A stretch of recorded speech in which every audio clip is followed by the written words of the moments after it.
I do agree to the fact that fashion as a category is a challenging job, but you also have to understand that you are going to you are planning or you are striving to create value for the customer. Now that value of the customer can be defined in multiple ways.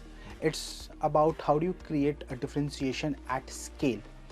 For example, it's not only about a value disruption via your events.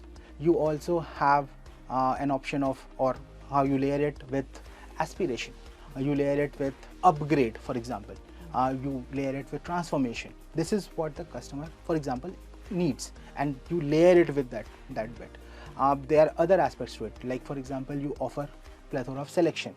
You offer, for example, for an offline entrenched who has a certain amount of hesitancy in terms of buying online, you layer it with trials, you layer it with cash on delivery. All of those aspects are enablers.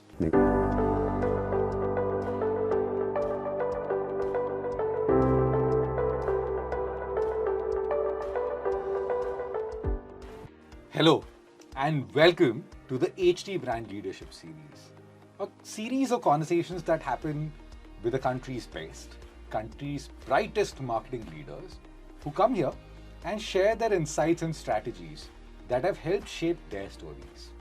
Joining us today is someone special, someone fashion forward, at least a lot more fashion forward than what I am. Bhasker Shreshtha, he's the Deputy Director of Brand Marketing at Myntra. Bhasker brings with him a very unique perspective, shaped by deep experiences across categories, where you would have worked a lot on and lot with media, strategy, and brand leadership. Over years, you worked across organizations, across categories, and I'm sure we'll want to unpeel some of those learnings, some of those basic first principles, a lot more today in this conversation. Pleasure to have you here, Bhasker. Thank you. Really appreciate to be part of this series, which is shaping industry conversations.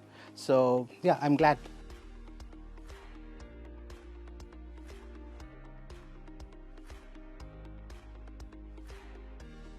You know, Bhasker, a very particular thing came by, right? You worked across, like I said earlier, you worked across different roles, across different categories.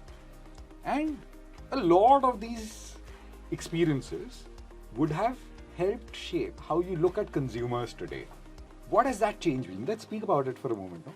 Early on, I started my career with Group M, which is a media agency. I'm sure you guys are You're aware good friends of with them. yeah. So when you start with Group M, it was more about media strategy. It is understanding the customer touch points. While there is an overthought of what the customer or the consumer wants and the consumer believes, but how they behave is very, very different. And that is where the media strategy kicks in terms of understanding their touch points, in terms of understanding whether they're engaging with the content or not, and so on and so forth. So from that perspective, really understanding, getting to the depth of the data part of it, because at the end of the day, media is all about data. So how do you unpeel that? How do you understand that? How do you deep dive into that? Was the crux of my initial career move. Post that, I moved to TVS. Now TVS, the challenge was like chalk and cheese, because while there is an overthought of establishing the brand, you're talking about the brand CVP, what is the brand that is going to do for you, but the challenges are a lot more nuanced in terms of hyper local interventions that's needed. At a dealer level, for example, the need of a dealer in Gorakhpur versus a dealer in Ghaziabad or Gurgaon is going to be very, very different. Correct. And hence, what are the local interventions that you want to do? And I'll quote just an example of that when we did a lot of connects in tier 2, tier 3 market, which is the HT's strong belt.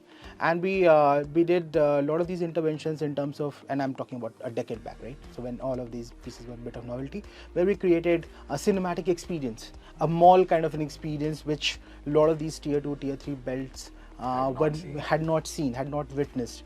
And hence when they witnessed it, it created a lot of brand love for them, and which was sustained for a period of time. So that is where that experience helped shape my learning as well.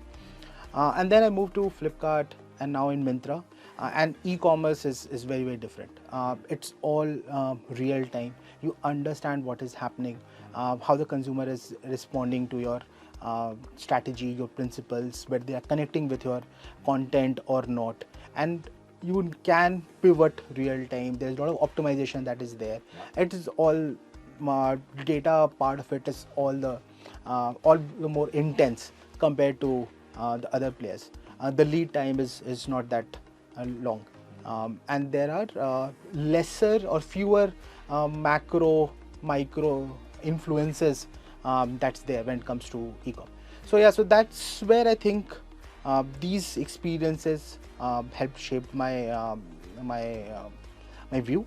And just a last piece on this, I think as I mentioned, I was part of I started my journey with an agency. I think everybody should have at least a stint with an agency, whether it's a creative agency, whether it's a media agency. That's up to you, however you want to. Basically, you're saying you should be friends with media organizations in any case. At the start You of your should career. be friends with media more to understand the time pressure, the deadlines that they work with, and let's be honest, clients can be sometimes difficult to handle, and you understand where the other point of view is also coming from. There is a bit of empathy that you develop, and which leads to better collab. So yeah, so that's how I see my experience evolving from that. But along this journey, there are a lot of things that you would have to unlearn, Yeah. forget. Yeah. These are basic principles that would have told to us as gospel truths. That would have been absolutely shattered when this experience you would have gathered across. Yes, just to bring that conversation again in terms of my agency experience, how I had started with an FMCG partner. The initial approach, and again I'm talking about a decade back, the initial approach was one size fits all, where it's about cracking a CVP, you have a celeb, you have internally standard code. category, you know that this is how the creative is going to come out. And it was more about how do you influence your media touch points and you really amp up your frequency. And that is why you can see a lot of FMCGs back then. They used to have the traditional ad which used to run for about 52 weeks and across a couple of years, and it really used to pivot on being catchy, being the jingle is there is a catchphrase that's there, and it really landed the proposition for the customer. However, that journey has now evolved. There is lot many touch points. The media behavior is very, very different, be it how a consumer watches a CTV or versus how they scroll an Insta reel, for example. And hence you need to pivot more from one size fits all to the right size for each one. Is how you need to pivot towards. And how do you customize this? How do you keep customer first as your main principle, and then you see how across different verticals, across different media touchpoints, across different cohorts, how this journey, how is this journey shaping up? I think that is where there is a certain amount of pivoting that has happened at my end as well.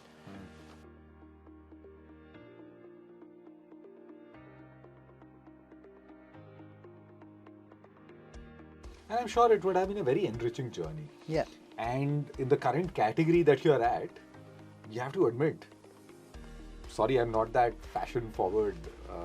You'll have to teach me that. But while that happens, one thing that I understand as a marketer for sure, that it's very, very rapid. What was fashion earlier is obsolete now. Even though evolving at a rapid stage, it's further multiplied by the proliferation of the media platforms. On top of it, the high noise that the entire category creates.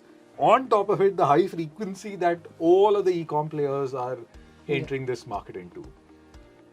With that context of several multiplies and all of these factors layering and laddering up, role of brand marketing will be a lot more complicated than it actually is.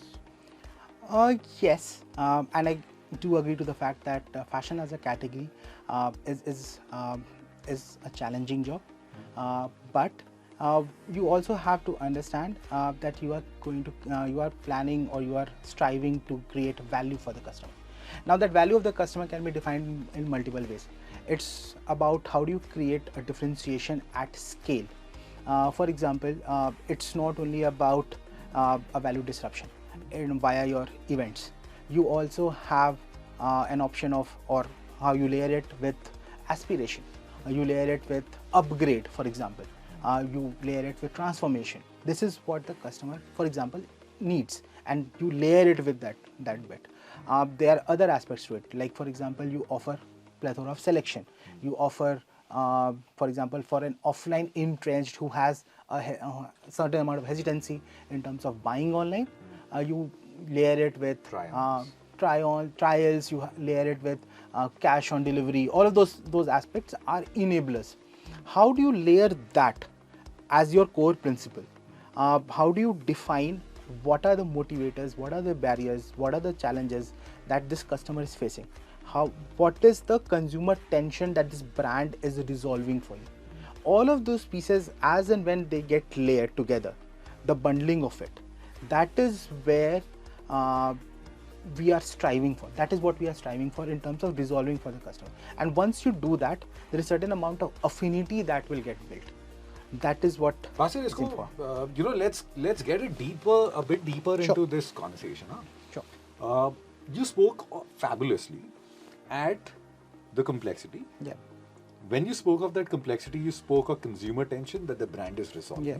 So it's a very direct consumer, customer problem that the brand is resolving, Yes. and hence an active role. Yeah. And there are layers that you keep on adding to add more context to whatever message that you would want to land, and thereby do more business. Yeah. How does your playbook extend from this to the next point? So from here, what happens is you start with your, you say to start at the beginning is the best place to start, right? So what you do is you identify two things. One is what is the business need. The second one is how is which customer or which cohort is going to solve that business need for you. Let's take an example. Yeah. So for example, let's assume for example you are working towards increasing your overall visits or organic intent in the market. Sure. Now suppose for that you need to reach out to an offline entrenched audience. Fair. What we do is we identify this thought. Once you identify this thought, okay, that is how you build all of your narrative around it. Okay. Then the next step is this is what we are going to talk about. This is the amongst all of these 5-6 things that I listed, there will be a priority order as well in terms of what the customer needs. So you identify that and you say that, for example, this brand is going to give you genuine products. This is our guarantee, and this is just an example. You are saying that this is a genuine product that we are offering to you. There will be free delivery, for example. There will be no questions asked return. All of these principles, right? Yeah. So you solve that consumer tension. You alleviate whatever tension that he has in his head, and the brand acts as an enabler. Now you layer it with, if you are part of our journey, for example, you will stand out amidst your social group. Yeah. Okay, so that gives him That's an elevated layering, feeling as well. That's the layering part. So that becomes an elevated feeling for him as well. So that is how you approach this.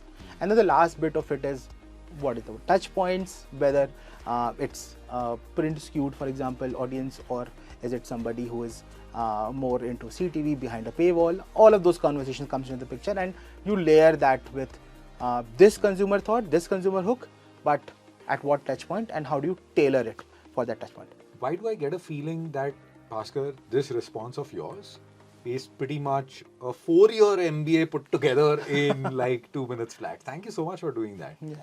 But it's not again as simple as that. Yeah. While this entire journey happens, like any love story, there will be a villain that comes in. Yeah. Right? There will be so much more to this entire ecosystem. There will be conversations and there are challenges that you'll face along the way. What is the most important or what is the most frequent challenge that you keep on facing, and how do you resolve for that? The benefit of being part of the e-com journey or e-com universe is whatever challenges that you have, you'll come to know almost real time.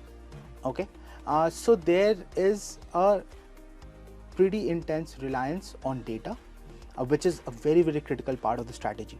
you need to understand whether you are facing a challenge in East, whether you're facing a challenge in West, whether you're facing a challenge across male, female, gender, age group, ecosystem, affluence, whatever. So you identify that challenge. While you have an Uber thought, you have done all of the things that I just mentioned in my previous answer, but for example, something has not worked and something has not clicking. You get into the second layer of it. Why is it not working? Is somebody coming to my platform, or is somebody simply refusing to come to my platform? Okay. Is somebody coming to my platform but simply browsing and not going beyond that? Somebody is adding to the cart and not going beyond that. So all of those principles, you understand the entire funnel, because e-com is so data rich. So you get to know that funnel, and hence for that funnel, wherever this is getting stuck, there are certain interventions that you take. Whether that intervention is in terms of creating more awareness, whether it is in the sense of pushing last mile touch for something, or it is via you build some consideration via any other input. So all of those pieces help to resolve these challenges as and when we face them. But again, Bhasker, as we were all discussing, this entire industry has gone through massive amounts of shift, right? The way we behave today as consumers is not what we behaved probably a year back, or 2 years or 3 years back. It will force you, compel you, a leading player in this category, to make significant pivots. Can we touch upon what these pivots are, and how is it that at Myntra you navigated through it? There are multiple pivots, okay, and I'll list the top 5 pivots that's there. 5? Yes, there are 5 main. Guys, levers. another masterclass coming. So there are 5 levers that we can probably look at. Number 1, it's personalization. Now personalization can be of 2 aspects.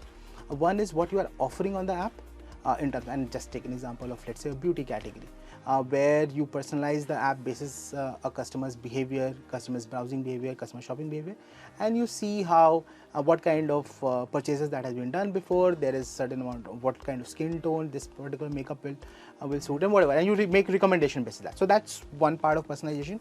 The other bit of personalization is how do you tailor this and how do you target this audience. Fair. For example, assume for a minute that the strategy or that the core principle that we want to land is find your vibe. Okay, so vibe. Fair. Yeah. So so that's where I am at. So let's say if you want to land this find your vibe, a narrative on TV would be very different. There will be an arc, there will be a protagonist, there will be a journey that you can show. Whereas when you are focusing on perf, for example, it will be about this is your vibe because you searched for this. Okay. So that's how you differentiate personalization across all these facets. The other bit is MNow, for example. You have QCOM. And this is not a delighter anymore. This is becoming more and more an immediate need, especially in metros. So how do you look at delivering within a specific time for the audience to really be part of the journey? So that's something that we are expanding on. The third bit is influencers. Now influencer marketing again has evolved significantly over the years, and it is again about co-creating content. Each influencer has their certain set of followers. They perceive the influencer in certain way. So how do you ensure that keeping the brand ethos, keeping the brand framework, how do you partner with this influencer? How do you move the needle from awareness to consideration? So that's the third principle. The fourth principle is social commerce. And Myntra has done great work on this with their Glam Stream. So what happens with such associations or such partnerships or such constructs is that the app no longer is only for discovery. The app is about engaging with them, with the customer as well. So it adds another bow to the armory. So that's the fourth principle. And the fifth one is how do you look at marketing in general in terms of not focusing on ad as such, but looking at content marketing, which is the in thing right now, where everybody wants to engage, make their content more engaging. So that I think are the principles that are pretty relevant right now, and we need We have done great work on that, and we'll continue doing great work on that.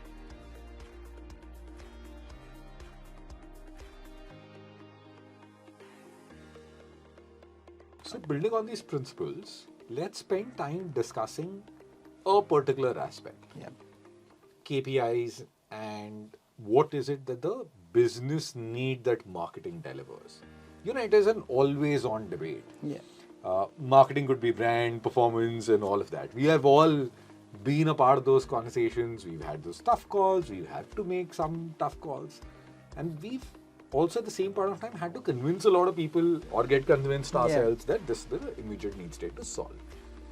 How does your monthly dashboard look like? What is your marketing dashboard? What are the various things that you measure across the course of the funnel? What is it that you look like? See, there are multiple metrics that we look at. There is, of course, the kind of traffic that we need to bring to the app. There is the GMV that we need to drive. There is the brand health metric as well, which is your BHT and BLSS of the world, where you get awareness scores, your consideration scores, what are the actions that have been taken post the brand interventions. So those are your key metrics around which these discussions evolve.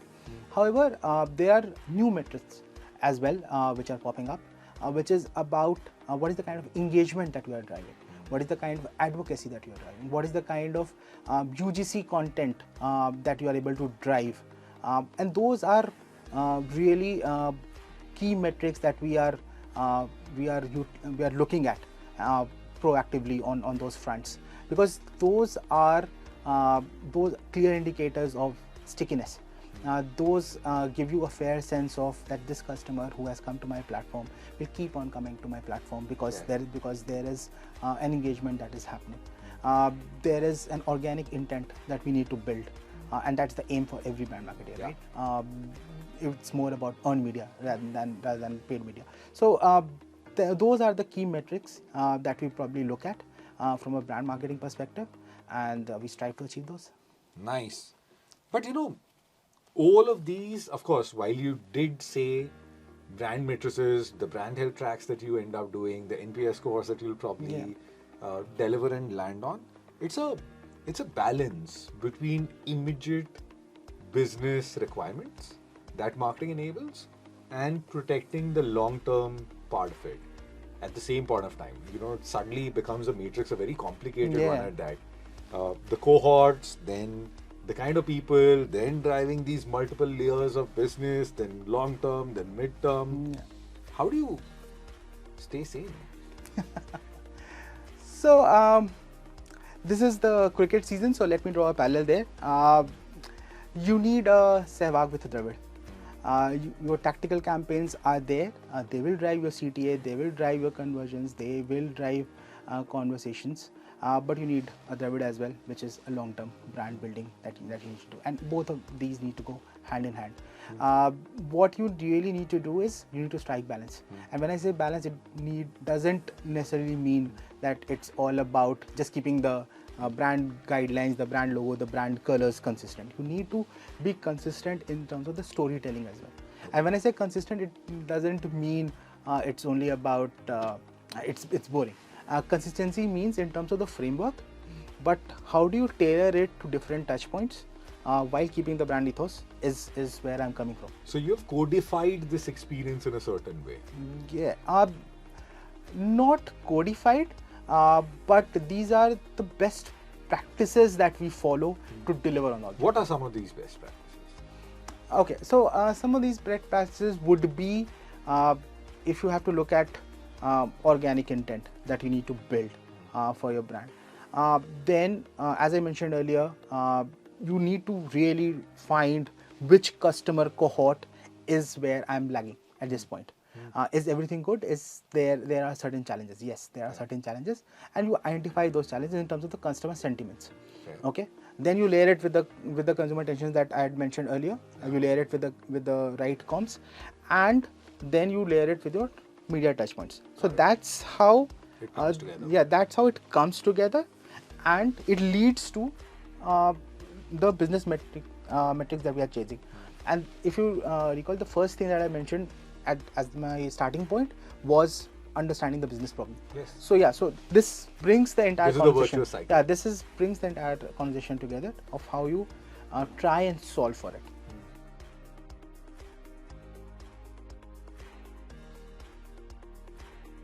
Bhasker, there is no conversation in marketing where we cannot or we do not bring AI into it. Yeah. It is sweeping our world like how. What is your approach? What are your thoughts on it? AI is a great enabler, okay? And we extensively use AI at our end as well, be it to understand the creative nuances. However, what you need to be cognizant of is how do you layer it with cultural nuances, for example. How do you layer it with customer first approach? Because at the end of the day, it's a tool. So you have to have the right prompts for it to give you certain amount of results, certain framework. So from that perspective, a human touch, the kind of culture nuances like I mentioned in terms of understanding all of these pieces.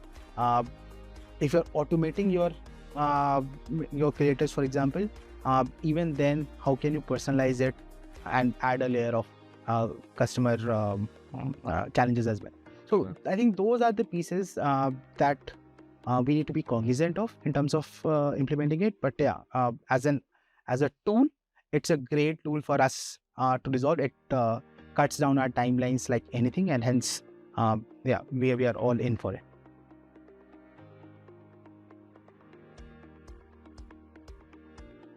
And that again segues to the last point that we wanted to discuss, right?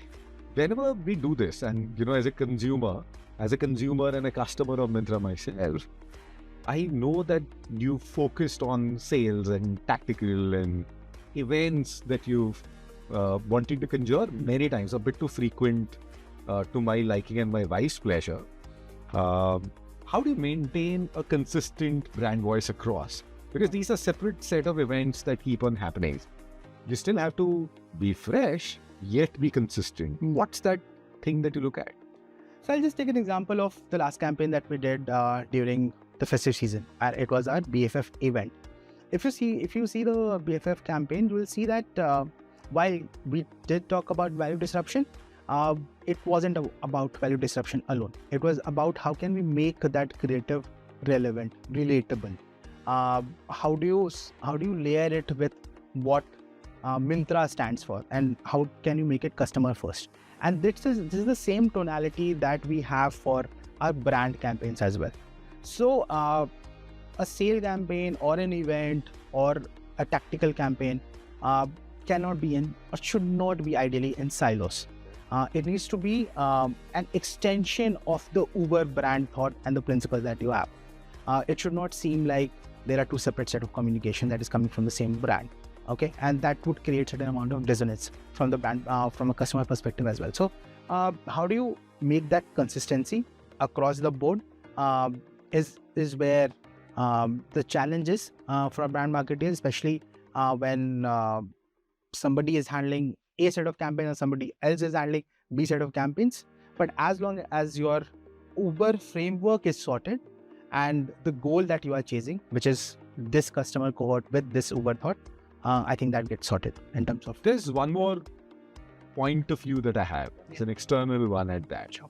I've always believed that your entire organization gets behind that, what you call the Uber thought of marketing. Your entire org rallies behind it. And it is not just marketing, it is the product team, the tech team, the fulfillment teams, the backend guys, everyone. It's all shoulders against that one wheel, which really, really stands out for me.